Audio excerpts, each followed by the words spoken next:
my stuff comes into the shop to get repaired. 4-stroke stuff here, snow blowers, lawnmowers, etc. We use this stuff here at the end after we're done servicing Aspen 4 and Aspen 2. This stuff has a shelf life of 5 years, where your pump fuel that you get at the pump only has a shelf life of 6 to 8 weeks. After 6 to 8 weeks, it starts to turn yellow, which I'll show you when I take this off. If you look inside these carbs, they start getting nasty. You can see here, see the yellow, see the stuff in here. This is all gelled up and gummed up, so now I gotta take this apart and put it in the carb cleaner. So you can see here, we get it up close. See all the junk. See all it gets all inside, all in the jets. Gets into the bowl here. That's all should be not that color. That should be clean. So inside, these all get plugged up.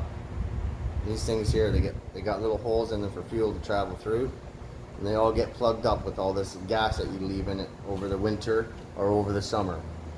The snowblower, obviously, it's over the summer. Lawnmowers, you're leaving it in over the winter. It's not good to do. This is why we put this stuff in. This stuff in is what you want to put in. This stuff, Aspen 4, you're going to want in your lawnmowers, 4-stroke.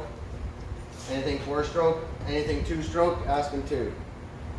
Okay, so what I recommend at the end of each season, so with your snow blowers, before you put it away for the summer, you want to empty the tank out of the all fuel, and then buy a liter of Aspen 4, and put a liter.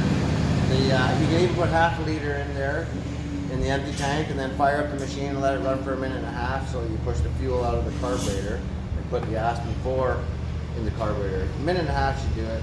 You'll probably push all the fuel out and you'll be good to go. Same thing. It's the same thing with your lawnmowers when you're done with them in the summertime. Your last cut, you want to drain the fuel out. Put this in the empty tank of your lawnmower and run it. Same thing. Run it for 1.5 minutes so you're satisfied that you pushed the fuel from that you bought at the pump out of the carburetor, out of the lines and out of the carburetor, and have this stuff sitting in it over the winter. Once you bring your lawnmower out next year, when you go to cut your grass, you just fire it up and put fresh fuel in top, and away you go. It should be good. But if you leave your old fuel in there over the winter, chances are you're going to be bringing your machine in to get serviced because you left that fuel in there. Okay. Same with the Aspen 2. This stuff is for 2 strokes, so this is good for your trimmers, hedgers, chainsaws. Okay, same thing. If you leave your old fuel, your mixed fuel in there for a long time, you're pretty much, your carb's going to be either need cleaning or it's going to be need changing in the shop. So same thing with this. You empty out your mixed fuel that you've made yourself. You put this stuff in. It's already mixed. You just pour it in and you fire it up and you run it for 1.5 minutes and you put it inside the carb and you're good to go. All right. And that's pretty much it for that.